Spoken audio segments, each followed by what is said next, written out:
السلام علیکم ورحمۃ اللہ وبرکاتہ۔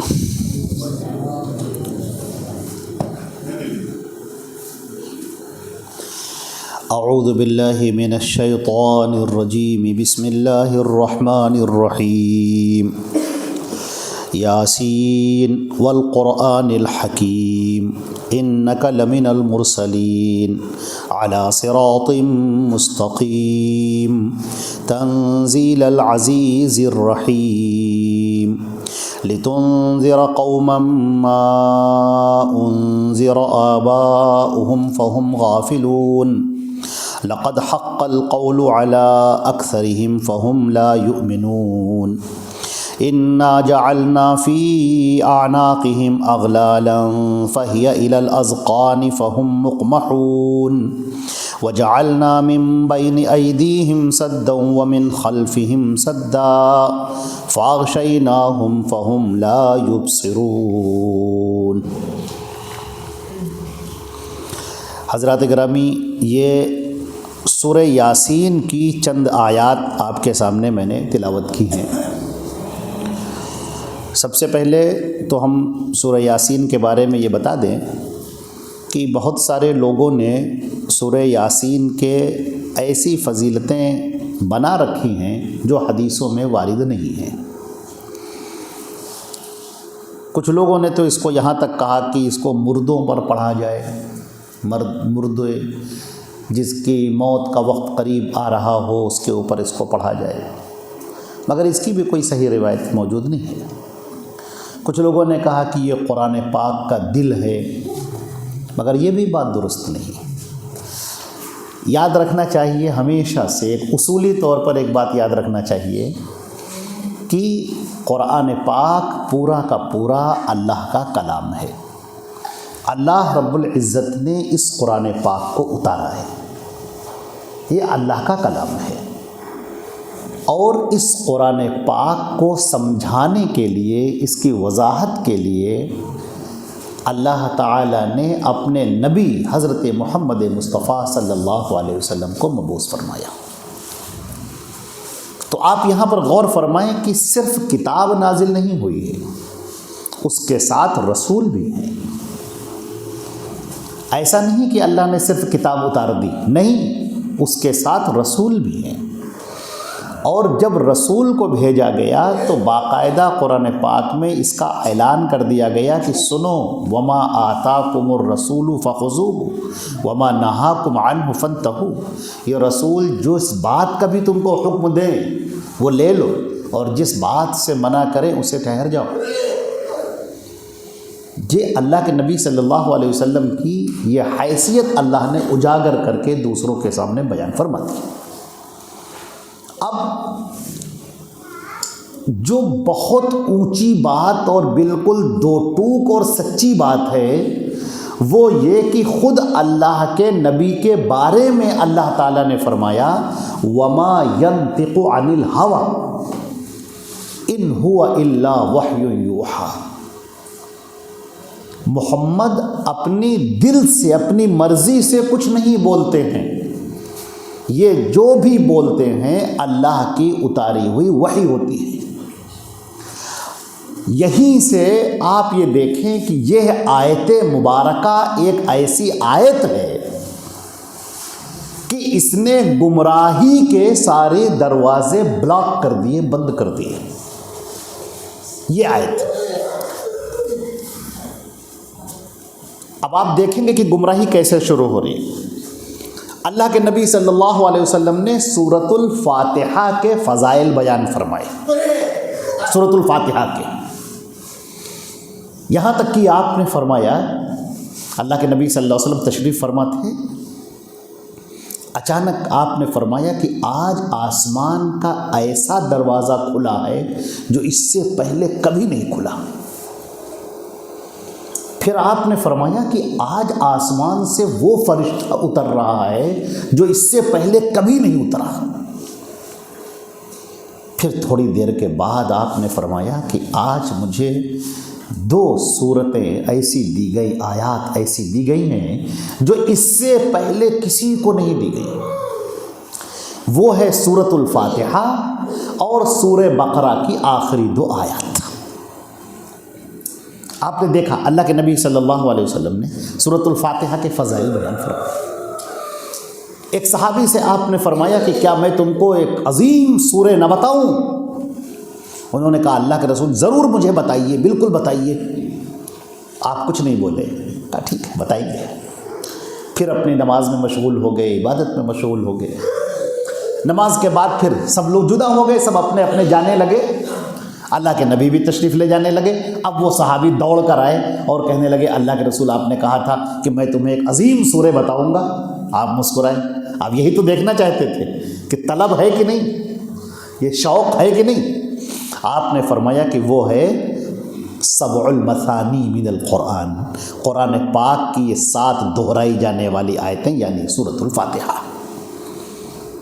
اب یہ اللہ کے نبی بول رہے ہیں، سورۃ الفاتحہ کے فضائل بیان فرما رہے ہیں.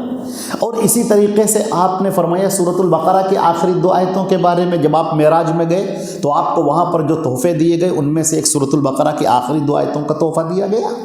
یہاں تک کہ آپ نے فرمایا کہ اگر کوئی رات میں سورۃ الفاتحہ پڑھ لے کفتاہ تو یہ اس کے لیے کافی ہو جائے گی. سورہ بقرہ کی آخری 2 آیتیں، سورہ بقرہ کی آخری 2 آیتیں آمن الرسول سے لے کر آخر تک، صرف اتنی آیتیں اگر کوئی پڑھ لیتا ہے تو پوری رات کے لیے کافی ہو جائیں گی.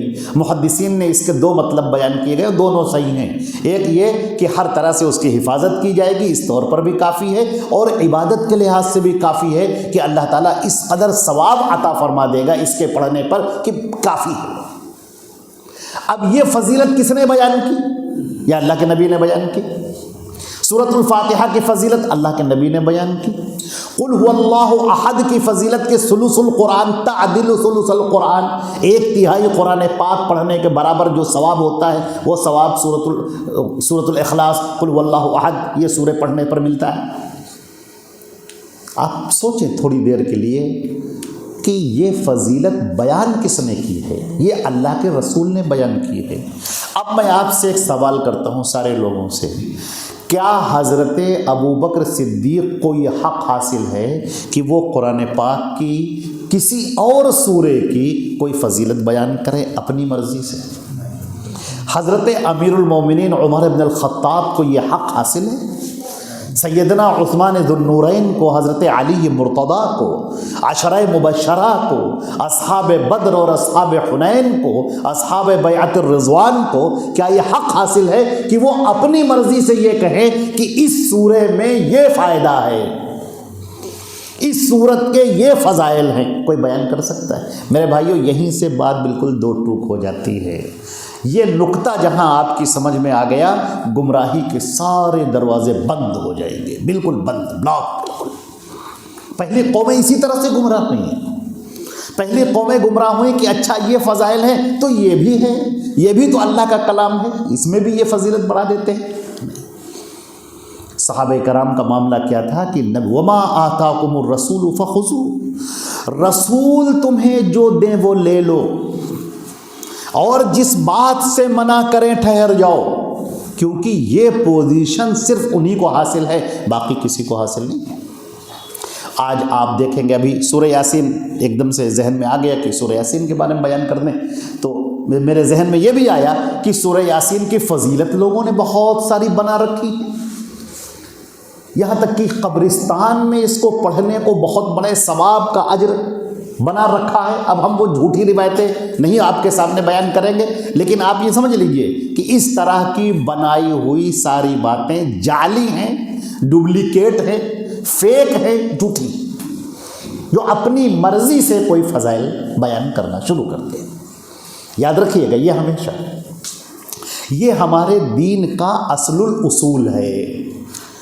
اب جب آپ یہ دیکھیں گے اللہ رب العزت نے سورۃ المائدہ کے اندر ایک آیت جو نازل فرمائی، جب یہ آیت نازل فرمائی تو ایک یہودی تھا، یہودی وہ کھڑا ہوا تھا اور یہ آیت جب پڑھی حضرت عمر فاروق رضی اللہ تعالیٰ عنہ نے، الیوم اکملت لکم دینکم واتممت علیکم نعمتی ورضیت لکم الاسلام دینا، آج کے دن میں نے تمہارا دین مکمل کر دیا اور اپنی نعمت تم پر تمام کر دی، اور میں تم سب کے لیے دین اسلام سے راضی ہو گیا۔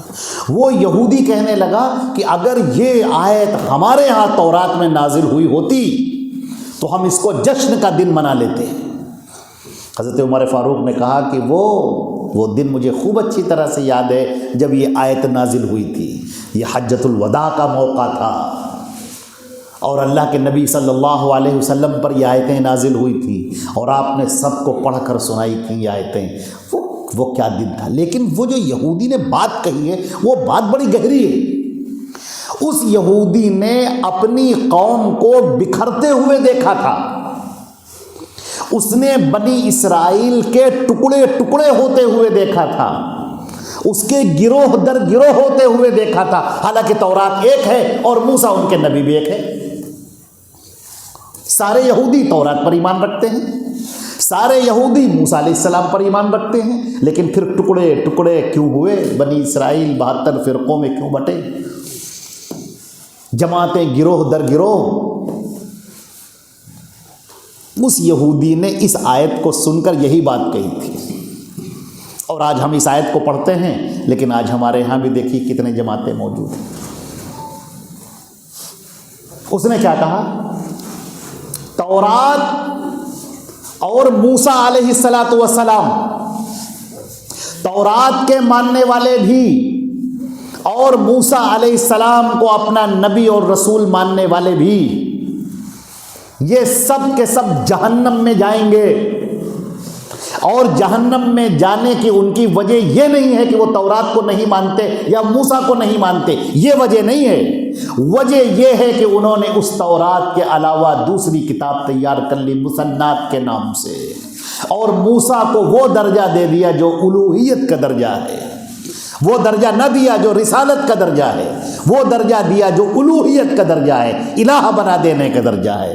ان سے مانگنا، ان سے دعائیں طلب کرنا، ان کو جنت اور دوزخ کا مختار مان لینا، ان کو یہ مان لینا کہ اللہ ان کے اندر اتر گیا ہے، اللہ انسان کی شکل بنا کر لوگوں کے درمیان آ گیا ہے، یہ سارے عقائد ان بنیاد پر جہنم میں جائیں گے۔ اور یہاں کیا ہے؟ الیوم اکملت لکم دینکم۔ میرے عزیزو، ساری عقلیں ایک طرف، ساری ذہانتیں ایک طرف، سارے مقررین ایک طرف، سوچنے والے، پالیسی بنانے والے سب ایک طرف، اور دین اسلام کی تکمیل ایک طرف۔ الیوم اکملت لکم دینکم، آج کے دن میں نے تمہارا دین مکمل کر دیا۔ مکمل کرنے کا مطلب کیا ہوتا ہے؟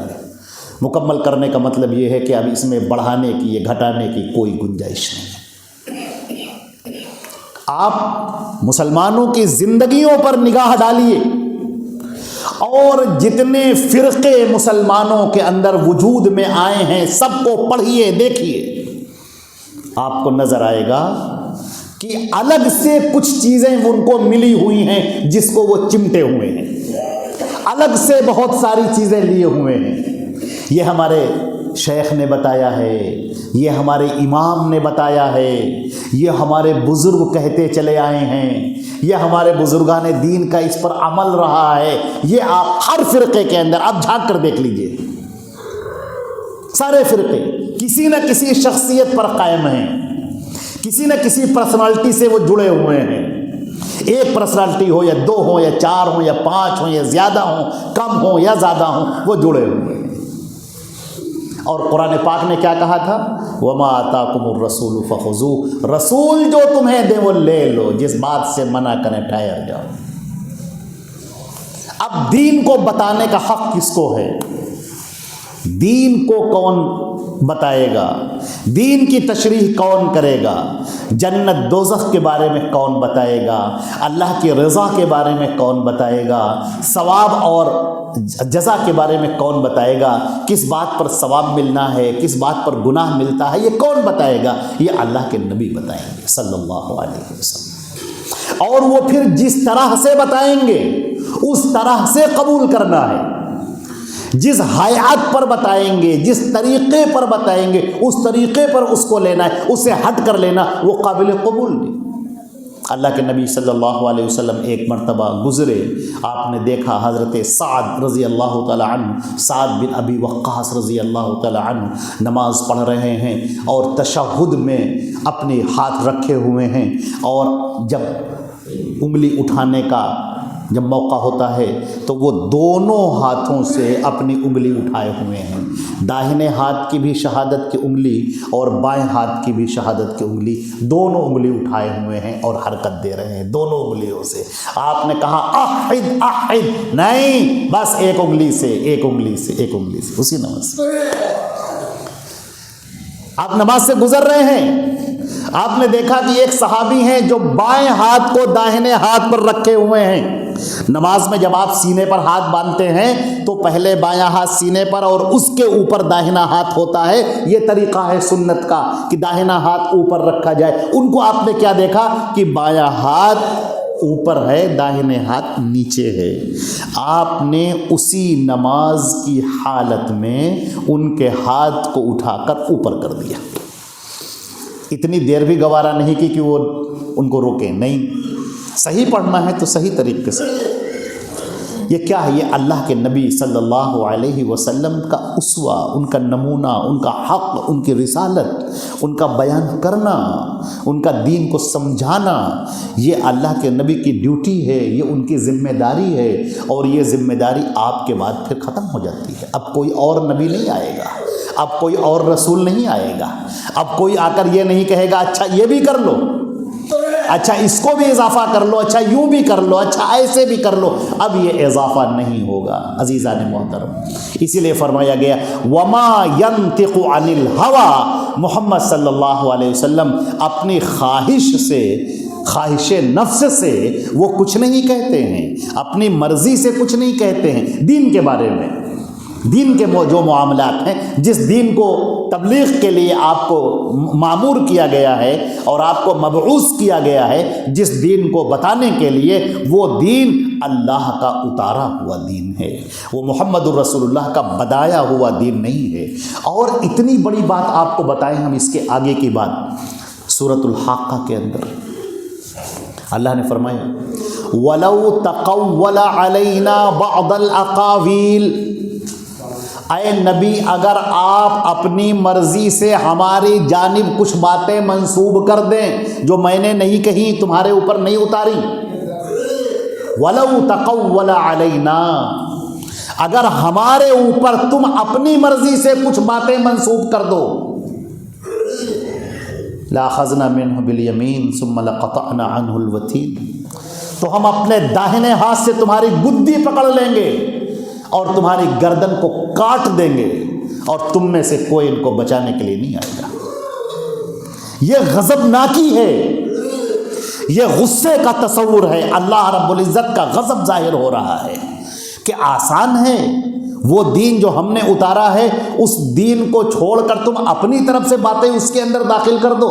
لہٰذا فرمایا گیا نبی کو بھی یہ اختیار حاصل نہیں ہے، یہ اختیار نبی کو بھی نہیں ہے کہ وہ اپنی مرضی سے کچھ کہے، نہیں، وہ اپنی مرضی سے نہیں کہے گا، نبی ہمارے بتانے سے کہے گا تم تک۔ اب آپ ذرا سوچ کر دیکھیں کہ بہت سارے لوگ جو لمبے لمبے وظیفے دے دیتے ہیں، اس کو پڑھیے، ختم خواجگان کے نام سے وظیفہ تو بہت مشہور ہے، جب آپ کسی پریشانی میں آ جائے، مصیبت میں آ جائے، تو اللہ کے نبی کا بتایا طریقہ دوسرا ہے، لیکن لوگ کیا طریقہ بتاتے ہیں کہ لا الہ الا انت سبحانک انی کنت من الظالمین، 1.25 لاکھ مرتبہ بیٹھ کے پڑھیے، سارے لوگ مل کر پڑھیں، چنے رکھ لیں سامنے اور اس کو سب پڑھیں بیٹھ کے، اور 1.25 لاکھ مرتبہ پڑھیں تو مصیبتیں ٹل جائیں گی۔ اللہ اکبر، یہ کیا ہے؟ یہ اپنی مرضی سے بنا لینا۔ آپ نے دیکھا کسی کا انتقال ہو جاتا ہے، لوگ چنے پڑھنے بیٹھ جاتے ہیں، چنے پڑھے جاتے ہیں، یہی سورہ یاسین پڑھی جا رہی ہے لوگوں کے اوپر، یہ لوگ کر رہے ہیں۔ انسان کا انتقال ہو گیا، موت ہو گئی، اب اس کے بعد کیا کیا جائے؟ اب آپ دیکھیں گے قرآن خوانی ہوتی ہے، لوگ قرآن پاک لے کر بیٹھ جاتے ہیں، پارے لے کر بیٹھ جاتے ہیں، ایک ادھر بیٹھا ہے ایک ادھر بیٹھا ہے، گھر میں باقاعدہ اعلان ہوتا ہے کہ اب فلاں دن کل یا پرسوں ہمارے یہاں قرآن خوانی ہوگی، لوگ تشریف لائیں، اور جو تشریف نہیں لا سکتے، جو گھر میں نہیں آ سکتے، ان کے گھر جایا جاتا ہے کہ بھائی آپ نے کتنے پارے پڑھے ہم کو دے دیجئے۔ یہ آپ نے دیکھا ہوگا یہ طریقہ، یہ دین کی بات ہونے جا رہی ہے نا۔ اس میت کو ثواب ملے گا یا نہیں ملے گا یہ تو اللہ کے رسول بتائیں گے، یہ حق تو ہمارے نبی کو بتانے کا ہے کہ یہ پڑھو تو ثواب ہے، یہ نہ پڑھو تو ثواب نہیں ہے۔ لیکن آپ دیکھیں گے، بہت غور سے دیکھیں گے کہ حدیثوں کے ذخیرے میں آپ کو کہیں یہ قرآن خوانی نظر نہیں آئے گی، کہیں پر نظر نہیں آئے گی۔ پیارے رسول صلی اللہ علیہ وسلم کی 2 بیویوں کا انتقال آپ کے سامنے ہوتا ہے، حضرت خدیجۃ الکبریٰ رضی اللہ تعالی عنہا ان کا انتقال، اور زینب بنت خزیمہ رضی اللہ تعالی عنہا ام المومنین، ان دونوں بیویوں کا انتقال اللہ کے نبی کے سامنے ہوتا ہے۔ آپ کی بیٹی کا انتقال آپ کے سامنے ہوتا ہے، آپ کے چچا کا انتقال آپ کے سامنے ہوتا ہے، آپ کے بیٹوں کا انتقال آپ کے سامنے ہوتا ہے، صحابہ کرام آپ کے سامنے وفات پا رہے ہیں، جن کے جنازے میں آپ شریک ہیں، جن کے جنازے کے لیے آپ دعا کر رہے ہیں، جنازے میں سب کچھ ہو رہا ہے لیکن قرآن خوانی نہیں ہو رہی۔ جس پر قرآن نازل ہوا، جس شخصیت پر قرآن پاک نازل ہوا، وہ قرآن خوانی نہیں کر رہا ہے۔ جن صحابہ کے سامنے قرآن پڑھا جا رہا ہے، تشریح کی جا رہی ہے، دین ان تک پہنچایا جا رہا ہے، وہ قرآن خوانی نہیں کر رہے ہیں۔ آج ہمارے یہاں قرآن خوانی عام ہو گئی۔ کہاں سے آ گیا یہ دین؟ یہ دین کی وہ شکل تو نہ تھی جو اللہ کے رسول صلی اللہ علیہ وسلم نے ہم کو بتائی تھی، یہ تو خود سے بنا لینے والی شکل ہوگی۔ کسی کا انتقال ہو جاتا ہے، آپ دیکھیں گے وہاں پر جائیں گے آپ، لوگ کیوڑے کی بوتلیں لیے کھڑے رہتے ہیں، گلاب کی بوتلیں لیے کھڑے رہتے ہیں، آب زمزم لیے رہتے ہیں، سورہ یاسین جو ابھی ہم پڑھنے جا رہے ہیں، سورہ یاسین کا پڑھا ہوا پانی لیے رہتے ہیں۔ یہ کیا ہے؟ یہ سب ہم گزرے ہیں، بہتوں کو ہم نے دفنایا ہے، قبر میں ہم اترے ہوئے ہیں، ایک صاحب پکڑا رہے ہیں، ارے مولانا یہ پکڑیے، یہ کیا کیوڑا ہے، یہ پورے چاروں طرف چھڑکا جائے گا، سرہانے در داہنی طرف بائیں طرف پیتیانے چاروں طرف، پھر احتیاط کے ساتھ ایک اتنی بڑی شیشی دی جا رہی ہے، مولانا یہ لیجئے، یہ کہاں، یہ اس کو خالی سرہانے اس کو چھڑکا جائے گا، پیتیانے اس کو نہیں چھڑکا جائے گا، یہ سورہ یاسین کا پڑھا ہوا پانی ہے، یہ آب زمزم ہے، اس کو لیے یہ دائنی طرف چھڑکا جائے گا، یہ کیوڑا، یہ عطر ہے جو کفن کے اوپر چھڑکا جائے گا۔ اللہ اکبر، یہ کیا ہے؟ یہ وہ دین تو نہیں ہے جو محمد رسول اللہ صلی اللہ علیہ وسلم نے بتایا تھا، یہ وہ دین تو نہیں ہے کہ حضرت ام کلثوم، اللہ کے پیارے نبی صلی اللہ علیہ وسلم کی بیٹی، جب ان کا انتقال ہوا ہے، حضرت عثمان رضی اللہ تعالی عنہ کی بیوی تھیں، اللہ کے نبی صلی اللہ علیہ وسلم کی آنکھوں سے آنسو جاری ہیں، آپ قبر کے اوپر بیٹھ گئے جہاں پر ان کو اتارا جا رہا ہے، اللہ کے نبی کی آنکھوں سے آنسو بہہ رہے ہیں، اور آپ وہ طریقہ دیکھ رہے ہیں کہ کیسے اتارا جا رہا ہے، کیا کہا جا رہا ہے، بسم اللہ وعلی ملت رسول اللہ، یہ کہنا چاہیے، داہنی کروٹ کی دلائی جا رہی ہے، ایک ایک چیز آپ دیکھ رہے ہیں، ایک ایک چیز باریکی کے ساتھ، کوئی غلط نہ ہونے پائے، شریعت کے خلاف نہ ہونے پائے۔ بیٹی کی وفات ہوئی ہے، کس قدر دل ان کا غمزدہ ہے، لیکن نہیں، نگاہیں اسی پر ہیں، میرے دین کو کوئی خراب نہ کرنے پائے، اللہ کا اترا ہوا دین اتارا ہوا، اس میں کوئی کمی نہ آنے پائے۔ اللہ کے نبی صلی اللہ علیہ وسلم کے بیٹے حضرت ابراہیم کا جو انتقال ہوا ہے، آپ کی گود میں انتقال ہوا ہے، آپ اپنے صحابہ کرام کے درمیان بیٹھے ہوئے تھے کہ اچانک حضرت ماریہ قبطیہ نے بھیجا آپ کے پاس میں، کہا کہ آ جائیے، بیٹے کی طبیعت بہت بگڑ رہی ہے، خراب ہو رہی ہے۔ اللہ کے نبی صلی اللہ علیہ وسلم اٹھے تو صحابہ کرام بھی آپ کے ساتھ میں اٹھ کھڑے ہوئے، وہاں پہنچے اور ابراہیم کو آپ کی گودی میں دیا گیا، ان کی سانسیں چل رہی تھی، اکھڑ رہی تھی بالکل۔ اللہ کے نبی صلی اللہ علیہ وسلم اس کے سینے پر ہاتھ پھیر رہے ہیں، اور اچانک آپ کی آنکھوں سے آنسو جاری ہو گئے۔ ابراہیم نے ہچکی لی اور وہیں پر دم نکل گیا ان کا. اللہ کے نبی صلی اللہ علیہ وسلم کی آنکھوں سے آنسو جاری ہو گئے. صحابہ کرام بھی رونے لگے. ایک صحابی بیچارے کھڑے ہوتے ہیں, کہنے لگے, اچھا اسی وقت سورج گرہن ہو گیا تھا. انہوں نے کہا یہ ابراہیم کی شخصیت بڑی عظیم تھی, سورج گرہن ہو گیا اس کی وجہ سے. دیکھ رہے ہیں آپ, موقع دیکھیے, محل دیکھیے اور بات دیکھیے. بیٹا لخت جگر اللہ کے نبی کے ہاتھ میں, زانو پہ, آپ کے گود میں, اس کا دم نکل رہا ہے. اللہ کے رسول رو رہے ہیں, صحابہ کرام مغموم ہیں. اور ایک صحابی کیا کہتے ہیں کہ سورج گرہن جو ہوا ہے وہ اس ابراہیم کی وجہ سے ہوا. کتنا عظیم تھا, کتنا اللہ کو پیارا تھا. اللہ کے رسول فوراً کہتے ہیں کہ نہیں, سنو, ان الخسوف والکسوف آیۃ من آیات اللہ. سن لو, سورج گرہن ہو, چاند گرہن ہو, یا اللہ کی نشانیوں میں سے ہے. کسی کی موت پر سورج گرہن نہیں ہوتا, کسی کی موت پر چاند گرہن نہیں ہوتا, یہ اللہ کی نشانیوں میں سے ہی ہے.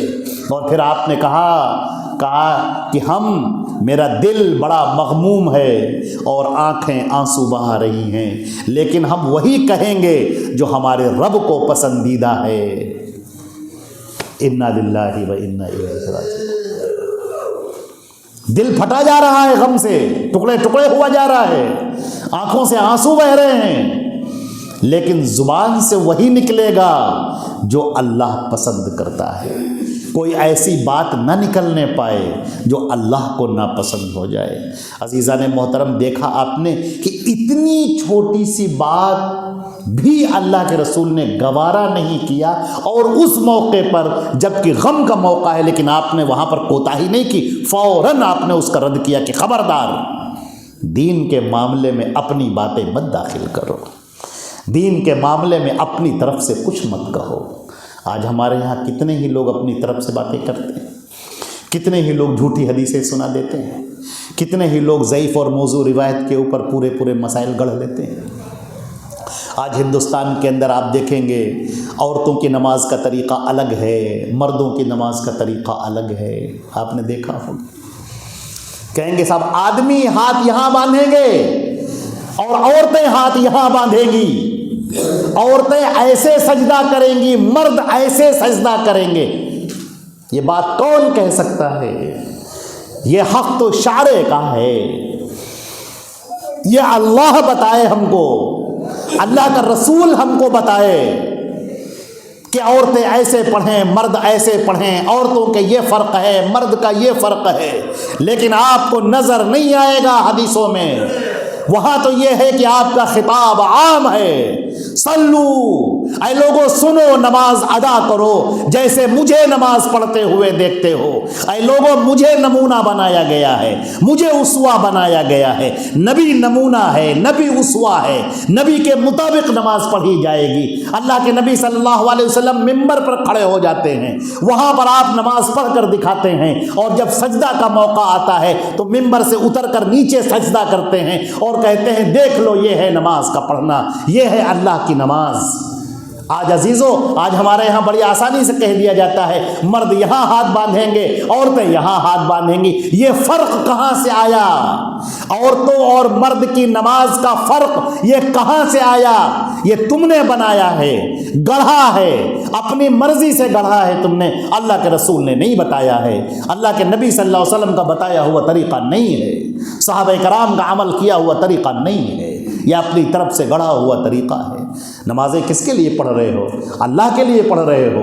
اس کے رسول نے جو بتایا ہے اس کے مطابق پڑھو. اللہ کے نبی نے جو ہم تک دین پہنچایا ہے اس دین پر عمل کرنا شروع کرو. یہ ہے کامیابی کا راستہ, یہ ہے ہدایت کا راستہ, یہ ہے نجات کا راستہ, یہ ہے اللہ کو خوش کرنے کا راستہ, یہ ہے جنت میں داخل ہونے کا راستہ. یہ وہ طریقہ ہے جو ہمارے نبی کا بتایا ہوا ہے. عزیزان محترم, آپ دیکھیں گے کہ دین کے اندر جو بگاڑ پیدا ہوا ہے, جب آپ اس پر غور کریں گے تو آپ کو نظر آئے گا کہ لوگوں کی رائے, لوگوں کی باتیں, ہمارے بزرگ یہ کرتے چلے آئے ہیں, ہمارے یہاں یہ ہوتا چلا آیا ہے, اس کے اوپر پورا دین لوگوں کا ٹکا ہوا ہے. ہمارے یہاں تو ایسے ہی ہوتا ہے, ہمارے بزرگوں میں تو یہی چلا آیا ہے. اللہ اکبر. آپ یہ دیکھیں کہ جس کو نمونہ بنایا گیا تھا، جس کو اسوہ بنایا گیا تھا، جس کو فرمایا گیا کہ لقد کان لکم فی رسول اللہ اسوۃ حسنہ، محمد مصطفیٰ کی زندگی میں تمہارے لیے بہترین نمونہ ہے، اس کو چھوڑ کر جب آپ ہٹیں گے تو فرقوں میں بٹ جائیں گے، ٹکڑوں میں بٹ جائیں گے، گروہوں میں بٹ جائیں گے، پارا پارا ہو جائیں گے، یہ امت ٹوٹ جائے گی، امت بکھر جائے گی.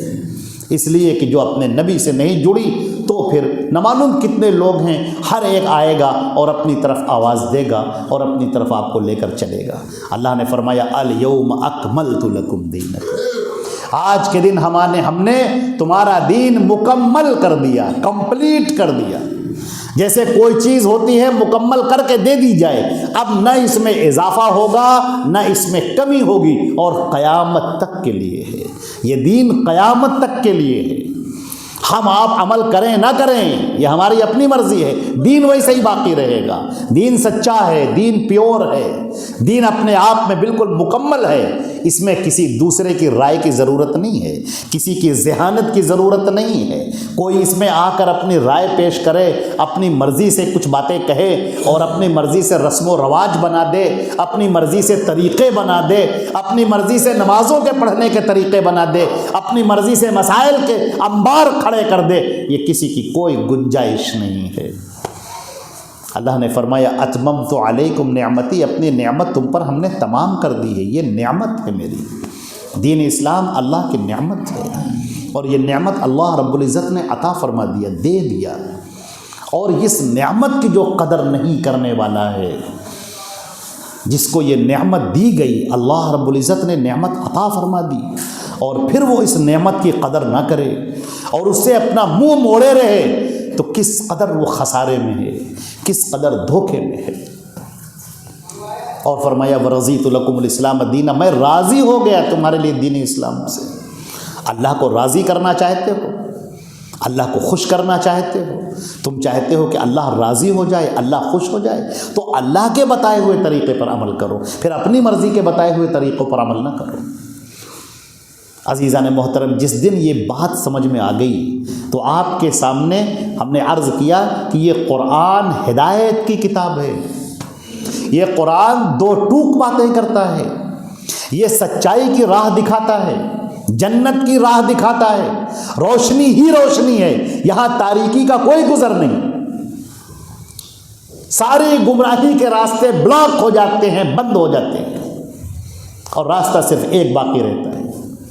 اب یہ جو سورہ یاسین آپ کے سامنے پڑھی گئی، آپ کے اس سورہ یاسین کے پڑھنے سے مجھے تاریخ کا ایک واقعہ یاد آیا، اللہ کے نبی صلی اللہ علیہ وسلم کی سیرت کا واقعہ.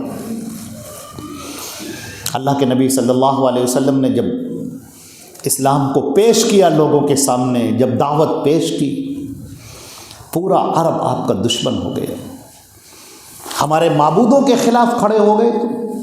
تم کہتے ہو کہ ایک اللہ کے علاوہ کوئی نہیں ہے، کوئی دوسرا نہیں ہے. یہ کیسے کہہ دیا تم نے؟ یہ کیسے کہہ دیا کہ مرنے کے بعد دوبارہ زندہ ہونا ہے، اللہ کے سامنے حاضر ہونا ہے؟ یہ باتیں کیسی؟ یہ سب باتیں چھوڑ دو، یہ سب باتیں بند کر دو. ہمارے معبودوں کے خلاف کچھ نہ کہو. یہ مت کہو اللہ ایک ہے، یہ مت کہو کہ اللہ کے علاوہ کوئی عبادت کرنے کے لائق نہیں، یہ مت کہو. اس طرح کی باتیں نہ کرو. ہمارے حبل ہیں، ہمارے لات ہیں، ہمارے عزا ہیں، ہمارے منات ہیں، اساف ہیں، نائلہ ہیں، سب ان کی بھی عبادت کی جائے اور اللہ کی بھی عبادت کی جائے، تب تو ٹھیک ہے. قرآن پاک نے کہا وَدُّوا لَوْ تُدْهِنُوا فَيُدْهِنُونَ، لوگ چاہتے ہیں کہ آپ نرم پڑ جائیں توحید کو پیش کرنے میں، تو پھر یہ بھی سب نرم پڑ جائیں. پورا عرب دشمن ہو گیا. ایسی دشمنی پر آمادہ کہ لوگوں نے اللہ کے نبی صلی اللہ علیہ وسلم کو شہید کرنے کا فیصلہ کر لیا. پہلے تو پتھر پھینکے، آپ پر تہمت لگائی، آپ کے خلاف لوگوں کو، بدماشوں کو، غنڈوں کو ابھار دیا، لیکن آپ نہیں رکے. اللہ کے نبی اپنے گھر سے باہر نکل رہے ہیں اور آپ کے اوپر پتھر پھینکے جا رہے ہیں. سر میں پتھر لگتا ہے اور اس کا خون پیر تک بہتا ہوا آتا ہے، صرف اس لیے کہ آپ رک جائیں اپنی بات کہنے سے. اللہ کے رسول نہیں رکتے. آپ کے رات میں لوگ ببول کے بڑے بڑے کانٹے وہ لاتے ہیں اور اس کی شاخیں ببول کی آپ کے گھر کے سامنے ڈال دیتے ہیں، تاکہ آپ جیسے ہی اپنا دروازہ کھولیں اور اپنا پیر رکھیں تو پیروں کے اندر وہ کانٹے چبھ جائے، ببول کے کانٹے لمبے لمبے۔ اللہ کے نبی صلی اللہ علیہ وسلم کو ستانے کی سب کوشش ہو رہی ہے۔ اللہ کے نبی صلی اللہ علیہ وسلم سجدے میں جاتے ہیں، عقبہ ابن ابی معیط وہ کہتا ہے کہ فلاں جگہ اونٹنی ذبح ہوئی ہے، کاش کوئی جاتا اور اس کی گندگی اٹھا لاتا جو اوج ہوتی ہے وہ لائے اور ان کے اوپر ڈال دے۔ اس کے غلام اٹھتے ہیں، جاتے ہیں دوڑ کر اور وہ بوجھ اٹھا لاتے ہیں جس کے اندر غلاظت بھری ہوئی ہوتی ہے۔ اللہ کے رسول ادھر سجدے میں جاتے ہیں اور وہ پوری اونٹنی کا وہ اوج وہ لا کر آپ کے اوپر ڈال دیا جاتا ہے۔ آپ دبے جا رہے ہیں، ہل نہیں پا رہے اپنی جگہ سے۔ کس لیے؟ تاکہ بس توحید سے رک جائیں، آپ اس کی آواز نہ بلند کریں۔ اللہ کے نبی صلی اللہ علیہ وسلم کا ایک مرتبہ لوگوں نے ارادہ کر لیا کہ اب آپ کو سب مل کر قتل کر دیں گے۔ قریش سے ٹکر کون لے؟ پورے قبیلے سے جنگ کون لے؟ لہٰذا یہ طے قرار پایا کہ سب لوگ، ہر قبیلے سے ایک ایک آدمی آ جائے گا اور ننگی تلواریں لے کر اللہ کے رسول کے گھر کو چاروں طرف سے گھیر لیا جائے، اور اللہ کے رسول جیسے ہی نکلے سب مل کر حملہ کر دیں، کیونکہ صبح کے وقت میں اللہ کے نبی صلی اللہ علیہ وسلم نکلتے تھے، فجر کی نماز کا وقت۔ اللہ کے رسول صلی اللہ علیہ وسلم اپنے گھر کے اندر ہیں اور آپ کے اوپر وحی نازل ہوتی ہے کہ اے اللہ کے نبی، کفار آپ کے گھر کو گھیرے ہوئے ہیں سب باہر سے۔ دیکھیے عزیزان محترم، کتنا سبق اللہ کے رسول کی زندگی میں، کتنا سبق ہے۔ جو نگاہیں دیکھ رہی ہیں اللہ کا انتظام کچھ اور ہو رہا ہے۔ اللہ تعالیٰ حکم دیتا ہے اپنے نبی کو کہ سورہ یاسین یہ جو ہے، اس کی جو ابتدائی آیات ہیں یہ پڑھتے ہوئے آپ نکلیے۔ چنانچہ اللہ کے نبی صلی اللہ علیہ وسلم گھر سے اپنی مٹی اٹھاتے ہیں، اپنے آنگن سے اپنے ہاتھوں میں مٹی لیتے ہیں، ایک مٹھی بھر مٹی، اور آپ دروازہ کھولتے ہیں، لوگ سامنے کھڑے ہوئے ہیں تلواریں لیے ہوئے، ننگی تلواریں لیے ہوئے، اور آپ سورہ یاسین کی تلاوت کر رہے ہیں، یاسین والقرآن الحکیم انک لمن المرسلین علی صراط مستقیم، آپ پڑھتے ہوئے جا رہے ہیں اور مٹی اٹھائی اور آپ نے یوں بکھرا دی۔ آپ بول رہے ہیں وہ سن نہیں رہے ہیں، آپ نکل رہے ہیں وہ دیکھ نہیں رہے ہیں، کان ہیں لیکن سماعت چھین لی گئی، آنکھیں ہیں لیکن بصارت چھین لی گئی۔ اللہ کا حکم ایسا ہی ہوتا ہے، اللہ کی مدد ایسے ہی ہوتی ہے۔ جب سارے راستے بند ہو جاتے ہیں اور بندہ یہ سوچتا ہے کہ اب کیا ہوگا، وہاں سے اللہ کی مدد جلوگر ہوتی ہے۔ اللہ تعالیٰ فرماتا ہے وَمَن يَتَوَكَّلْ عَلَى اللَّهِ فَهُوَ حَسْبُهُ، جو اللہ پر بھروسہ کر لیتا ہے، جو اللہ پر توکل کر لیتا ہے تو اللہ اس کے لیے کافی ہو جاتا ہے۔ اللہ اس کے لیے وہاں سے راستے نکال دیتا ہے جہاں سے تم نے کبھی سوچا ہی نہیں ہوگا۔ لہٰذا اپنے دماغ سے مت سوچو کہ کیا ہوگا، اللہ کے حوالے کر دو معاملے کو، پھر دیکھو کہ کیا ہوگا۔ جب آدمی بالکل پریشانی کے عالم میں آ جاتا ہے، اس کو لگنے لگتا ہے کہ اب کیا ہوگا، یہ مصیبت کیسے ٹلے گی، یہ چیز کیسے ختم ہوگی۔ آپ سوچیں ذرا سا، اللہ کے نبی گھر کے اندر ہیں، کفار مکہ باہر تلوار لے کر کھڑے ہوئے ہیں، ظاہری آنکھوں سے کوئی دیکھے تو بس اب وہ باہر نکلے اور حملے کا شکار ہوئے۔ آپ کا ایک قدم آگے بڑھانا اور سینکڑوں تلواروں کا ایک ساتھ آپ کے اوپر پڑ جانا، یہی ظاہر ہے، ظاہری طور پر یہی ہے۔ لیکن جب اللہ کی مدد آئی، اللہ حکم دیا کہ اے نبی پڑھو، مدد مانگو، چنانچہ اللہ کے رسول صلی اللہ علیہ وسلم نے اللہ سے مدد مانگی، سورہ یاسین کی یہ تلاوت کی، ابتدائی آیات کی، اور پڑھتے ہوئے نکل رہے ہیں سامنے سے۔ میرے عزیزوں، چھپ کر نہیں نکل رہے ہیں، سامنے سے نکل رہے ہیں، پڑھتے ہوئے نکل رہے ہیں۔ کان ہیں، آہٹیں سننے والے، بڑے چوکنا رہنے والے، لیکن اللہ نے ایسا بند کر دیا کہ وہ کچھ نہیں سن رہے ہیں۔ آنکھیں ہیں، آنکھیں دیکھ رہی ہیں، آس پاس کو دیکھ رہی ہیں، لیکن اللہ کے نبی صلی اللہ علیہ وسلم کو دیکھتے ہوئے بھی نہیں دیکھ پا رہی ہے۔ یہ اللہ کا نظام ہے۔ اللہ پر بھروسہ کر کے تو دیکھو وہ کیسے نکالتا ہے، کس طریقے سے صدائیں دیتا ہے، کس طریقے سے اللہ رب العزت مصیبتوں کو دور کر دیتا ہے۔ اس سورہ یاسین سے مجھے یہ چیز اللہ کے نبی کی سیرت سے معلوم ہوئی۔ اللہ کے نبی درمیان سے نکلتے جاتے ہیں، اسی درمیان نکل رہے ہیں آپ، اور حتیٰ کہ آپ نکل کر خانہ کعبہ پہنچ جاتے ہیں، اور ادھر دھیرے دھیرے سورج کی روشنی بڑھنے لگتی ہے، ادھر سے کوئی کاشتکار چلا آ رہا ہے، اور اس نے کہا کہ ما تنتظرون ہاہنا، کیا بات ہے، کس کا انتظار کر رہے ہو یہاں پر کھڑے ہو کر؟ لوگوں نے کہا ننتظر محمدن، ہم تو محمد کا انتظار کر رہے ہیں، ابھی یہاں سے نکلے گا، ماریں گے سب مل کر۔ وہ ہنسا، کہنے لگا افلا ترون الی رؤوسکم، کیا تمہیں اپنے سروں پر پڑی ہوئی مٹی نظر نہیں آ رہی ہے؟ وہ تو تمہارے درمیان سے نکل گئے، تم پر مٹی پھینک کر گئے ہیں، تب بھی تم نے نہیں دیکھا۔ تو معلوم کیا کہا ان لوگوں نے؟ کہنے لگے جادوگر ہے، جادو کر کے چلا گیا۔ نعوذ باللہ من ذالک۔ نہ سمجھنے والے نہیں سمجھتے۔ اسی طرح سے میرے عزیزوں یہ بات واضح ہو گئی کہ حق کتنا ہی آدمی کے سامنے آ جائے، لیکن جب تک دل کے اندر کی جستجو اور تمنا نہیں ہوتی ہے، اللہ اس وقت تک ہدایت کے راستے کھولتا ہے۔ ہدی للمتقین، یہ کتاب ہدایت ہے، یہ ہے ہدایت کی کتاب، لیکن اس کے لیے جو ہدایت چاہتا ہے، جو خود ہی اپنے منہ کو موڑ کر بیٹھ گیا، اسے کیا ہدایت ملے گی؟ اللہ کے نبی صلی اللہ علیہ وسلم کے اوپر جو کفار مکہ جو سخت تھے، ایک اور مجھے واقعہ یاد آیا کہ اللہ کے نبی صلی اللہ علیہ وسلم جب غار ثور میں چھپے ہوئے ہیں، اللہ نے آپ کو ہجرت کا حکم دیا کہ اے محمد نکلیے، اب مکے کی زمین کو چھوڑیے، مدینے کی طرف چلیے، وہاں آپ دین کی دعوت پیش کیجیے۔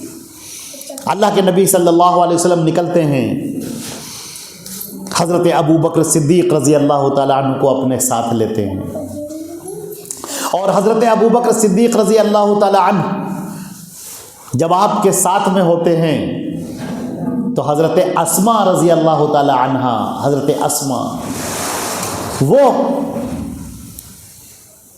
ایک جو راستے کا زاد راہ ہوتا ہے، راستے میں کھانا دینے کے لیے ایک جھولی میں وہ پیک کرتی ہیں کہ راستے میں کھا لیں گے، اس کو باندھنے کے لیے کوئی کپڑا نہیں، اور دیر ہو رہی ہے، جلدی سے نکلنا ہے، انہوں نے اپنا ازار بند نکالا، اس کے 2 ٹکڑے کیے اور ایک ٹکڑے سے اسے باندھا۔ ان کو ذات النطاقین کہا گیا، یہ ان کو خطاب دیا گیا۔ ذرا آپ دیکھیں کیسی قربانیاں ہیں۔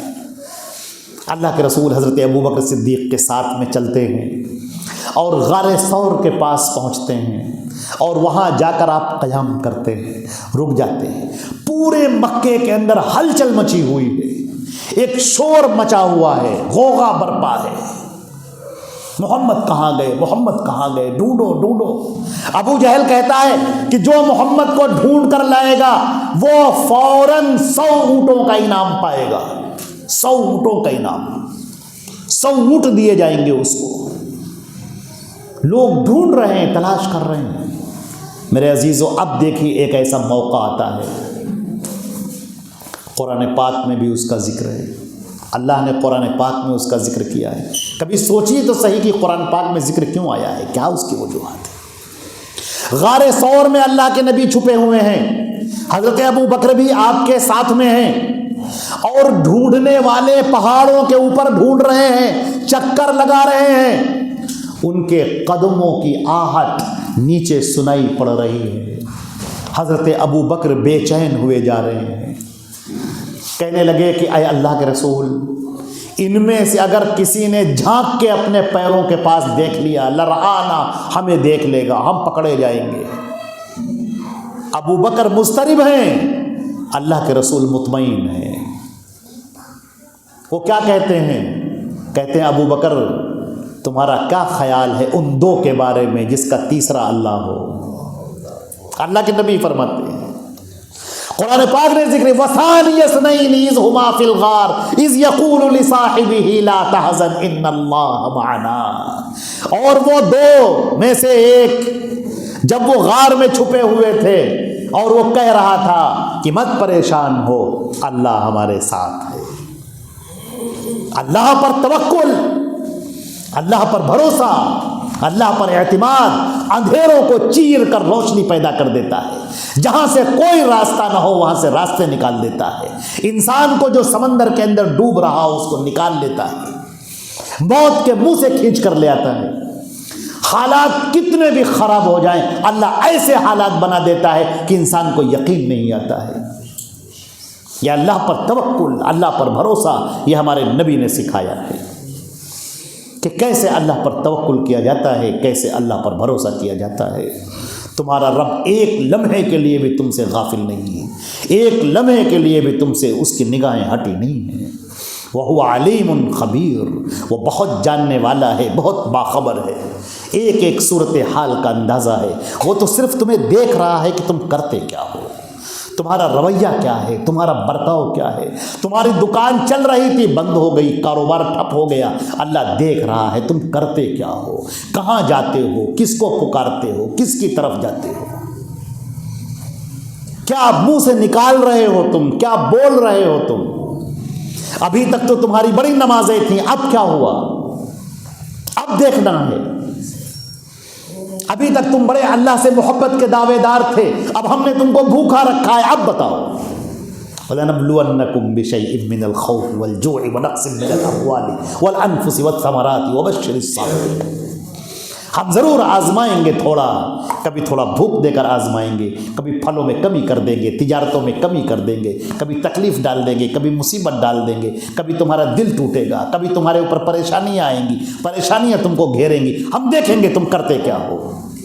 اور اگر تم صبر کر لے گئے، اللہ فرماتا ہے ہم تمہارے ساتھ، ان اللہ مع الصابرین، اللہ صبر کرنے والوں کے ساتھ ہے۔ یہ انعام ہے ان کا، صبر کرنے والوں کے ساتھ۔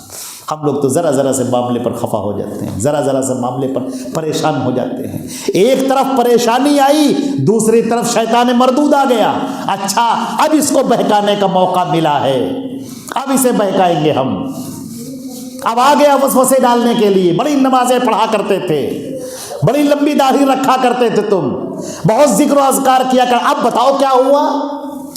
تمہاری دکان تو ٹھپ ہو گئی، تمہارا رشتہ تو ٹوٹ گیا، جو تم چاہتے تھے وہ تو نہیں ہوا، اب بتاؤ تم۔ شیطان وسوسے ڈال رہا ہے، شیطان وسوسے ڈال رہا ہے، ذہن کے کو ایمان سے نکالنے کی کوشش کر رہا ہے، ایمان ٹوٹ جائے، ایمان ہٹ جائے، توکل ختم ہو جائے، بھروسہ ٹوٹ جائے، اللہ کے ساتھ جو ایک رابطہ بندھا ہوا ہے وہ ٹوٹ جائے، شیطان پوری کوشش کر رہا ہے۔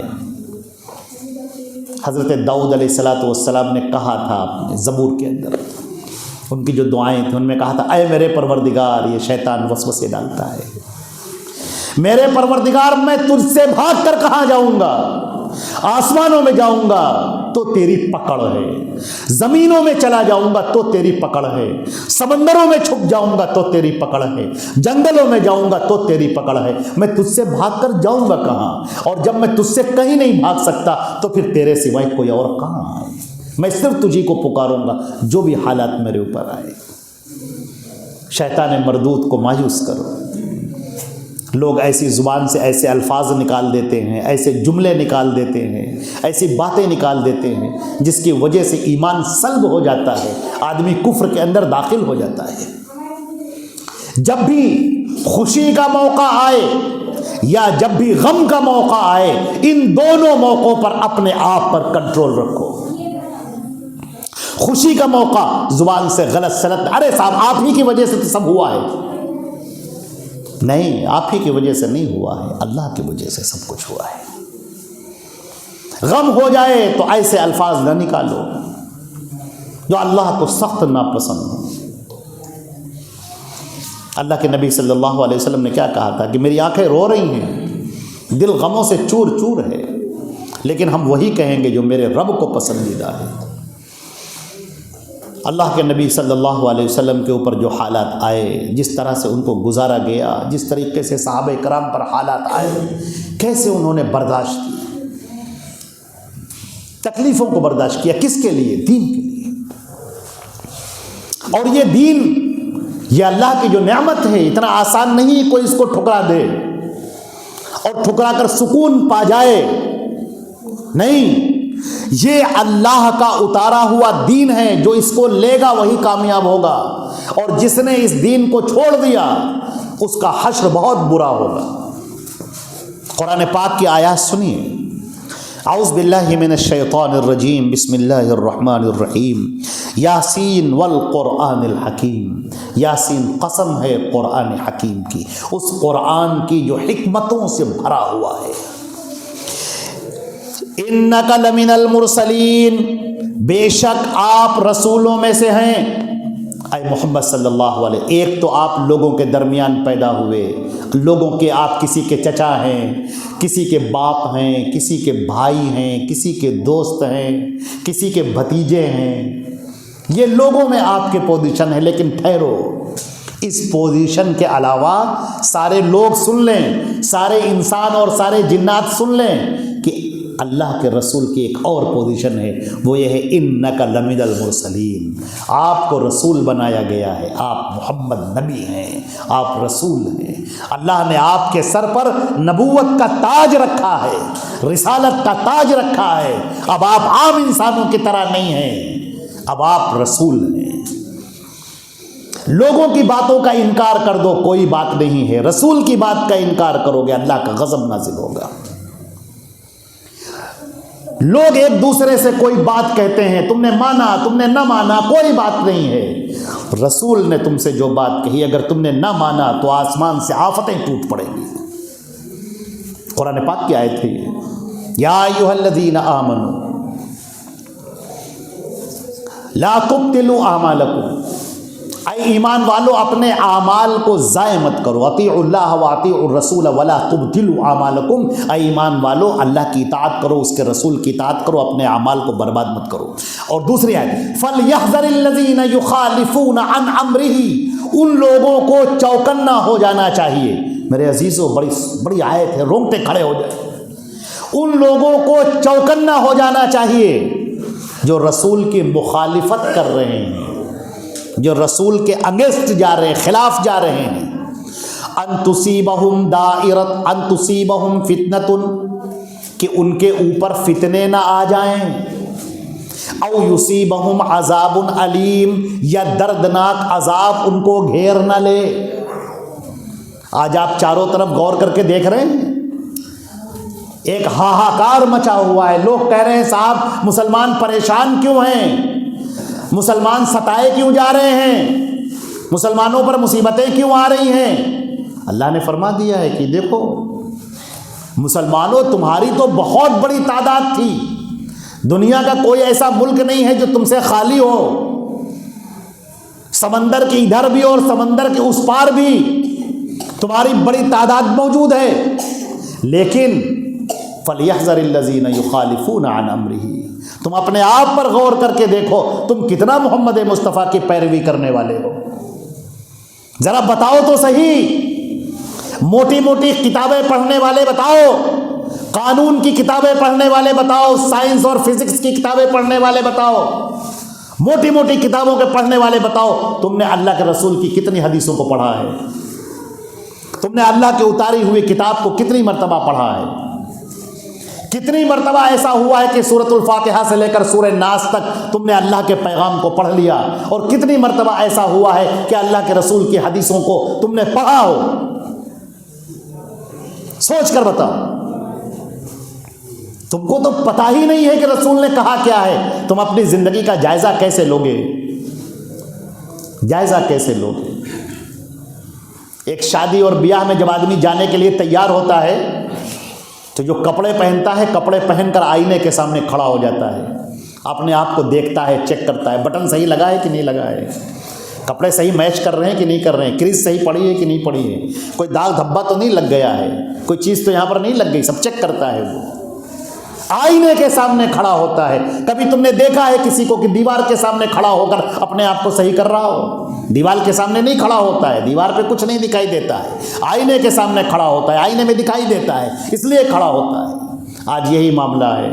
دین اور شریعت کا معیار محمد مصطفیٰ ہیں صلی اللہ علیہ وسلم۔ اپنے اعمال کو چیک کرو، ان کے سامنے کھڑے ہو کر قرآن کو پڑھو، حدیثوں کو پڑھو، صحیح حدیثوں کو پڑھو تو چیک کرو کہ یہ حدیث ہمارے اندر ہے کہ نہیں، ہمارے عمل اس کے خلاف تو نہیں ہے۔ جب آپ نے وہ پڑھا ہی نہیں، آپ نے جانا ہی نہیں، تو کیسے اپنے آپ کو چیک کریں گے؟ جو ڈگڈگی بجائے گا اسی کے پیچھے پیچھے چلے جائیں گے آپ۔ ایک آئے گا کہے گا میں صحیح، آپ کہیں گے ہم آپ کے پیچھے چلیں گے۔ دوسرا آئے گا کہے گا نہیں میں صحیح، آپ اس کے پیچھے چل پڑیں گے۔ تیسرا آئے گا کہے گا نہیں میں صحیح، آپ اس کے پیچھے چل پڑیں گے۔ کس کے پیچھے بھاگیں گے؟ جہالت سب سے بڑا جرم ہے، جہالت سب سے بڑا عیب ہے، جہالت سب سے بڑی بیماری ہے جو مسلمانوں کو کھائے جا رہی ہے، جس کی شروعات ہوتی اقرا بسم ربک الذی خلق، پڑھ اپنے رب کے نام سے، اور یہی قوم جاہل ہے۔ اس پڑھنے کا مطلب کیا ہے؟ کیا کیا پڑھا تم نے؟ سب کچھ پڑھا، محمد مصطفیٰ کو نہ پڑھا، سب کچھ پڑھا، حدیثوں کو نہ پڑھا۔ اور کہنے والوں نے تو یہاں تک کہا، دیکھیے کچھ لوگ حدیثیں پڑھ رہے ہیں، بیٹھے ہوئے ہیں حدیثیں پڑھ رہے ہیں، ایک صاحب آتے تنتنے کے ساتھ اور کہتے یہ کیا پڑھ رہے ہو؟ کہنے لگے بخاری شریف پڑھ رہے ہیں۔ کہا بخاری پڑھو گے گمراہ ہو جاؤ گے۔ اللہ اکبر، اس کی زبان نہیں کٹ گئی، اس کا ایمان نہیں سلب ہو گیا۔ حدیثیں پڑھ کر اللہ کیسے تم نے کہہ دیا؟ جو رسول کی باتوں کو پڑھ رہا ہو، جو رسول کی باتوں کو زندگی میں اتار رہا ہو، اس سے تم کہتے ہو گمراہ ہو گئے۔ ہائے ہائے، افسوس ہے اس بات پر۔ یہ وہ موقع ہے جہاں پر رونا چاہیے۔ تم محرم میں ماتم مناتے ہو، یہاں پر ماتم مناؤ، آؤ اس بات پر رو، آنسو بہاؤ، اس بات پر آنسو بہاؤ کہ جب کوئی قرآن کو پڑھنے چلے اور جب کوئی حدیث کو پڑھنے چلے تو تم کہو پڑھنا مت، گمراہ ہو جاؤ گے۔ اللہ اکبر، وہ رسول کی باتوں کو پڑھ رہا ہے، وہ تمہاری باتوں کو نہیں پڑھ رہا ہے، تمہارے باپ دادا کی باتوں کو نہیں پڑھ رہا ہے، وہ رسول کی باتوں کو پڑھ رہا ہے، جو رسول کائنات ہیں، جن کو امام بنایا گیا، جن کو رسول بنایا گیا، جن کو صراط مستقیم بنایا گیا، جن کو ہادی بنایا گیا، جن کو رہبر بنایا گیا، جو ہمارے امام اور قائد ہیں، جن کے اوپر ایمان لا کر ہم جنت میں داخل ہو گئے، ان کی باتوں کو تم کہہ رہے ہو کہ وہ گمراہ ہو جاؤ گے۔ نعوذ باللہ من ذالک۔ کبھی سوچئے اور پڑھیے، کب تک سوچتے رہیں گے؟ پڑھیے، یہ زندگی ایسے ہی گزر جائے گی عزیزو۔ میں آپ سب کو مبارکباد دیتا ہوں، جتنے لوگ یہاں تشریف لائے ہیں، ایک ایک بچے کو مبارکباد دیتا ہوں۔ اللہ رب العزت نے آپ پر انعام کیا ہے جو آپ یہاں پر آئے ہیں، اللہ کے گھر میں بیٹھ کر اللہ کی کتاب کو سن رہے ہیں، اس کے نبی کی باتوں کو سن رہے ہیں۔ کتنے ہی لوگ ہیں اپنے گھروں کے اندر بیٹھے ہوئے اپنے وقت کو ضائع کر رہے ہیں، موبائلوں کے اندر مووی دیکھ رہے ہیں، گانے سن رہے ہیں، ٹی وی دیکھ رہے ہیں، سیریل دیکھ رہے ہیں، نہ معلوم کتنے اپنے وقت کو ضائع کر رہے ہیں، ہوٹلوں پر بیٹھے ہوئے، چائے خانوں پر بیٹھے ہوئے۔ زندگی تو گزر جائے گی، یہ لمحات واپس نہیں آئیں گے۔ وہ زندگی کا وہ لمحہ جہاں پر تم بیٹھے اور اللہ کا ذکر کیا، اللہ کے نبی کی باتیں سنی، اللہ کے رسول کی حدیثیں سنی، یہ سب سے قیمتی لمحہ ہے۔ اور جب ہم مر کے اللہ کے سامنے کھڑے ہوں گے، اللہ کے سامنے جب آئیں گے اور اللہ رب العزت کے جب انعام دیکھیں گے اپنی آنکھوں سے، اللہ رب العزت انعام دے رہا ہوگا، جب نامہ اعمال ہمارے ہاتھوں میں آئے گا اور ہم نیکیاں دیکھ رہے ہوں گے، اس بات پر اتنی نیکیاں ملی، اللہ اکبر، سبحان اللہ کہنے پر اتنی نیکیاں، اللہ اکبر کہنے پر اتنی نیکیاں، نیکیوں کا پہاڑ مل گیا۔ یہ جو مکان ملا ہوا ہے، موتیوں کا بنا ہوا مکان ہے، وہ صرف 3 مرتبہ سبحان اللہ کہا تھا، یہ اس کا نتیجہ ہے۔ آدمی کہے گا کاش کاش کہ میں نے صرف اللہ کا ہی ذکر کیا ہوتا، اٹھتے بیٹھتے پڑھتے لیٹتے صرف اللہ کا ذکر کیا ہوتا۔ کہاں میرے پاس فرصت ہے کہ ہم غیبت کریں، کہاں ہمارے پاس فرصت ہے کہ ہم اور سیاست کی اور ادھر ادھر کی باتیں کریں، جھوٹی باتیں، مکاری کی باتیں، گنڈائی کی باتیں، بدماشی کی باتیں، یہ سب کرنے کی فرصت کہاں ہے؟ نیکیوں سے فرصت ملے تب۔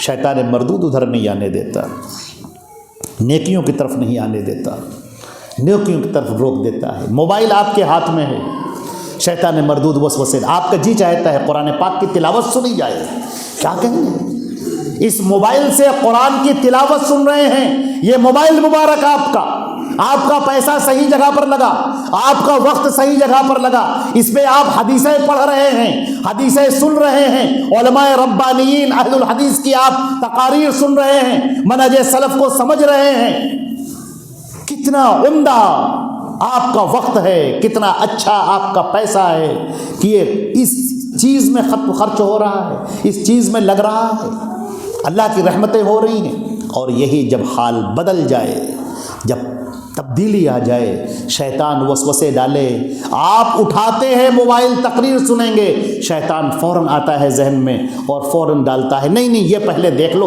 پھر تقریر سننا، ابھی بہت ٹائم ہے، ابھی یہ کر لو، ابھی یہ کر لو، پھر آپ کو وہ دلدل میں پھنساتا ہوا چلا جاتا ہے، یہاں تک کہ وقت گزر گیا اور پتہ تک نہ چلا، صحت بھی برباد، آنکھیں بھی برباد، ذہن بھی برباد، گناہ کے اوپر گناہ ہو رہا ہے، اور جو نیک مقصد کے لیے اٹھایا تھا وہ مقصد تو پورا نہیں ہوا۔ شیطان مردود ہمارا سب سے بڑا دشمن ہے، جو نہ صراط مستقیم کی طرف آنے دیتا ہے اور نہ سچی راہ کو اختیار کرنے دیتا ہے۔ وہ ذہن کے اندر وسوسے ڈالتا ہے، ڈر کے، خوف کے، دہشت کے، گناہوں کے، غلط کاریوں کے وسوسے ڈالتا ہے تاکہ آدمی سیدھی راہ پر آنے نہ پائے، وہ رک جائے وہاں سے۔ اللہ نے فرمایا علی صراط مستقیم، عزیزان محترم فرمایا اے محمد مصطفیٰ آپ ہی صراط مستقیم ہیں، بات ختم ہو گئی۔ میں اکثر کہا کرتا ہوں، اکثر ہمارے احباب پوچھتے ہیں، کہتے ہیں کہ مولانا آپ بتائیے، جو بھی آتا ہے وہ تو یہی کہتا ہے کہ ہم صحیح ہیں۔ دیکھیے جب آپ مصلی پر کھڑے ہوتے ہیں، کوئی بھی کسی مذہب کا ہو، کسی مسلک کا ہو، کسی فرقے کا ہو، کسی جماعت کا ہو، جب وہ مصلی پر کھڑا ہوتا ہے تو اللہ سے کہتا ہے اہدنا الصراط المستقیم، اے اللہ ہمیں صراط مستقیم عطا فرما دے، صراط مستقیم کی راہ دکھا دے، وہ راستہ عطا فرما دے جن پر تو نے انعام کیا ہے، اے اللہ اس راستے پر نہ لے چل جن پر تیرا غضب نازل ہوا، جو راستے سے بھٹک گئے ہیں۔ ہر آدمی دعا کرتا ہے صراط مستقیم۔ صراط مستقیم کہاں ہے؟ کہاں ہے صراط مستقیم؟ عزیزو کس کے پاس ڈھونڈ رہے ہو؟ بزرگوں کے قصوں میں تم ڈھونڈ رہے ہو، تم بڑے بڑے مولوی اور مولاناؤں کی باتوں میں صراط مستقیم ڈھونڈنے آگے۔ قرآن سے پوچھو کہ صراط مستقیم کہاں ہے؟ قرآن کہتا ہے اعلی صراط مستقیم، محمد مصطفیٰ تم ہو صراط مستقیم۔ صراط مستقیم محمد مصطفیٰ صلی اللہ علیہ وسلم ہے، جس نے ان کی پیروی کر لی وہ صراط مستقیم پر قائم ہو گیا۔ کہنے والے تو ہر ایک دعا کرتے ہیں اے اللہ ہمیں صراط مستقیم عطا فرما، اور جب اللہ نے صراط مستقیم دے دیا تو قرآن پاک کو بند کر کے رکھ دیا، اب رمضان میں کھولا جائے گا یا کسی مرنے پر کھولا جائے گا۔ محمد مصطفیٰ کی نہ سیرت معلوم، نہ ان کی حدیثیں معلوم، نہ ان کا طور طریقہ معلوم، نہ ان کی حدیثیں پتہ، کچھ نہیں پتہ، وہ سب الماریوں کے اندر رکھی ہوئی ہیں۔ بڑے بڑے علماء اس کو پڑھیں گے، ہم لوگ کہاں پڑھیں گے؟ صراط مستقیم سے غافل آپ ہوئے، اللہ نے تو نہیں غافل کیا تھا۔ اللہ نے آپ کو آنکھیں دے کر بھیجا تھا، اب آپ اپنے چاروں طرف نہ دیکھیں تو کس کا کیا قصور ہے؟ اللہ نے تو صراط مستقیم اتار دیا، تمہیں بتا بھی دیا، رہنمائی بھی کر دی، اب اگر تم اس کو نہ مانو تو تمہارا قصور ہے۔ اللہ نے فرمایا تنزیل العزیز الرحیم، یہ قرآن نازل ہو رہا ہے اس کی جانب سے جو نہایت قوت والا ہے اور بڑی رحمت والا ہے، تاکہ ڈرائے ایسی قوم کو جن کے باپ داداؤں کو ایک طویل زمانے سے کوئی ڈرانے والا نہ آیا اور یہ سب غفلت میں پڑے ہوئے ہیں۔ لقد حق القول علی اکثرہم، ان میں سے اکثر پر حق ثابت ہو گیا، فہم لا یؤمنون، مگر پھر بھی ایمان لانے والے نہیں ہیں۔ یہ بات دیکھیے قرآن پاک کی میرے عزیزو، میں آپ سب سے نصیحت کرتا ہوں، سب سے کہتا ہوں، حق بات کہتے رہیے، حق بات پہنچاتے رہیے۔ یہ نبی سے کہا جا رہا ہے کہ یہ اکثر یہ حق سمجھ چکے ہیں، یہ حق جان چکے ہیں، ان کی آنکھیں کھل چکی ہیں، لیکن ضد، ڈھیٹ اور خوف، معاشرہ کیا کہے گا، سماج کیا کہے گا، ہماری عزت مٹی میں مل جائے گی، لوگوں کی نگاہیں پھر جائیں گی، اس ڈر کی وجہ سے حق کو قبول نہیں کرتے۔ مسجد میں جائیں گے، رفع الیدین کے ساتھ نماز پڑھیں گے تو لوگ کیا کہیں گے؟ لوگ چڑھائیں گے، لوگ مذاق اڑائیں گے۔ حدیث تو پڑھ لی ہم نے حدیثیں دیکھ لی، حدیث کی کوئی ایسی کتاب نہیں ہے جس کے اندر رفع الیدین کا تذکرہ نہ ہو۔ حدیث کی کوئی ایسی کتاب نہیں ہے جس کے اندر رفع الیدین، بخاری ہے، مسلم ہے، ترمذی، نسائی، سب میں پڑھ لیا آپ نے، دیکھ لیا آپ نے، لیکن ڈر، ایک خوف، لوگ کیا کہیں گے، ہم سامنا کیسے کریں گے، یہ جو بزدلی آ گئی، یہ جو حوصلے کی کمی آ گئی، یہیں پر فیصلہ کرنا ہے آپ کو۔ جنتیں بزدلوں کے لیے ہیں نہیں، حوصلہ مندوں کے لیے ہیں۔ قدم اٹھاؤ، آگے بڑھو، حق کے ساتھ کھڑے ہو جاؤ، محمد مصطفیٰ کے پیچھے آ جاؤ، اللہ اور اس کے رسول کی اطاعت کو قبول کر لو۔ فرمایا کہ اکثر پر حق ثابت ہو گیا ہے، فَهُمْ لَا يُؤْمِنُونَ، مگر یہ ایمان لانے والے نہیں ہیں۔ اب آگے فرمایا، ابھی ہم نے تھوڑی دیر پہلے کہا تھا کہ اللہ کے نبی کی بات کا نہ ماننا یہ اتنا آسان نہیں کہ آپ نے کہا بھائی آپ کی بات مانو چاہے نہ مانو، ٹھیک ہے ہم مانتے ہیں تو ٹھیک ہے، آپ نہیں مانتے ٹھیک ہے، ایسا نہیں ہے۔ اللہ کے رسول کی بات کو ماننا ہی ہوگا، اور اگر آپ نے نہیں مانا تو کیا ہوگا وہ سنیے۔ آپ نے ابھی دیکھ لیا، یہ کتاب ہے، اللہ نے قسم کھا کر فرمایا، قسم ہے اس قرآن کی جو حکمتوں سے لبریز ہے۔ آپ رسول ہیں، محمد مصطفیٰ آپ رسول ہیں، آپ ہی صراط مستقیم ہیں، کلیئر ہو گیا معاملہ۔ اب کوئی شک کی گنجائش باقی نہ رہی، اب اگر مگر کی گنجائش باقی نہ رہی، اف اور بٹ کی گنجائش باقی نہ رہی، آپ کو ماننا ہی ہوگا۔ اور اللہ نے فرمایا کہ اکثر لوگ حق کو سمجھ لیتے ہیں، جان لیتے ہیں، سچ کو جان لیتے ہیں، مگر پھر بھی قبول کرنے کے لیے تیار نہیں ہوتے۔ اب سنو ان کا انجام کیا ہوگا۔ فرمایا انا جعلنا فی اعناقہم اغلالا، ہم ان کی گردنوں میں زنجیریں ڈالیں گے، فہی الی الاذقان، پیروں سے لے کر ٹھڈیوں تک یہ زنجیروں میں جکڑے ہوئے ہوں گے، فہم مقمحون، ان کی گردنیں یوں اوپر اٹھی ہوئی ہوں گی۔ جب یہ گردنوں میں توق کس دیے جاتے ہیں تو گردن نیچی نہیں ہو پاتی، ایسے ان کی گردنیں ہوں گی۔ وجعلنا من بین ایدیہم سدا ومن خلفہم سدا، اور ان کے سامنے بھی دیواریں ہوں گی، پیٹھ پیچھے بھی دیواریں ہوں گی۔ اور بعض لوگوں نے کہا ہے کہ یہاں پر سدا سے مراد فرشتوں کی جماعت ہے، وہ بھاگ نہیں سکیں گے، چاروں طرف سے فرشتے گھیرے ہوئے کھڑے ہوں گے، بھاگنے کی کوشش کریں گے تو فرشتے انہیں ماریں گے ہنٹڑوں سے، وہ جا نہیں سکتے۔ فاغشیناہم فہم لا یبصرون، ہم نے انہیں اندھا کر دیا، اب انہیں کچھ نظر نہیں آتا۔ آگے فرمایا وَسَوَاءٌ عَلَيْهِمْ أَأَنذَرْتَهُمْ، یہ وہ لوگ جو ضدی ہیں، ہٹ دھرم ہیں، باتوں کو سمجھنے کے باوجود نہ ماننے والے ہیں، ان کے لیے برابر ہے کہ آپ انہیں ڈرائیں یا نہ ڈرائیں، یہ ایمان لانے والے نہیں ہیں۔ انما تنذر من اتبع الذکر، آپ تو اس کو ڈرائیں گے جو ذکر کو ماننے والا ہو۔ وخشی الرحمن بالغیب، اور جو بغیر دیکھے اللہ سے ڈر جانے والا ہو، خوف کھا جانے والا ہو۔ فبشرہ بمغفرۃ واجر کریم، اے محمد آپ بشارت دے دو ان کو کہ ہم نے ان کے گناہوں کو معاف کر دیا، واجر کریم، اور نہایت شاندار ان کو ہم بدلہ دیں گے۔ انا نحن نحیی الموتى، ہم ہیں جو مردوں کو زندہ کرتے ہیں، ونکتب ما قدموا وآثارہم، اور جو بھی یہ آگے بھیج رہے ہیں، جو بھی اچھے اعمال برے اعمال جو بھی تم بھیج رہے ہو، سب ہم نوٹ کر رہے ہیں، سب لکھ رہے ہیں۔ وکل شیء احصیناہ فی امام مبین، اور ہر ایک چیز کو ہم نے شمار کر رکھا ہے ایک عظیم کتاب میں، ایک بہترین کتاب میں، ساری چیزیں سب نوٹ کی جا رہی ہیں۔ عزیزان محترم، اللہ رب العزت ہم کو اور آپ کو عمل کرنے کی توفیق عطا فرمائے، سورہ یاسین کے اس پہلے رکوع کے پیغام کو سمجھنے کی توفیق عطا فرمائے، دین کو سمجھنا، دین پر عمل کرنا، اس کی توفیق عطا فرمائے۔ اللہ کے نبی حضرت محمد مصطفیٰ صلی اللہ علیہ وسلم کا سچا پیروکار بنا دے، ان کی باتوں پر عمل کرنے والا بنا دے، اور ہمیں آگے بڑھ کر تعلیم سے وابستہ کر دے۔ ہم قرآن پاک کو سمجھنے والے بنیں، اور حدیثوں کو سمجھنے والے بنیں، اور اس کے پیغام کو آگے بڑھانے والے بنیں۔ یہ زندگی تو ختم ہو جائے گی، برف کی طرح پگھلتی ہی چلی جائے گی، اور ایک وہ دن آئے گا جب ہم اپنی زندگی گزار کے اللہ کے سامنے کھڑے ہوں گے، اور اللہ فرمائے گا کہ اب یہ وقت آ گیا ہے کہ تم کو بدلہ دیا جائے۔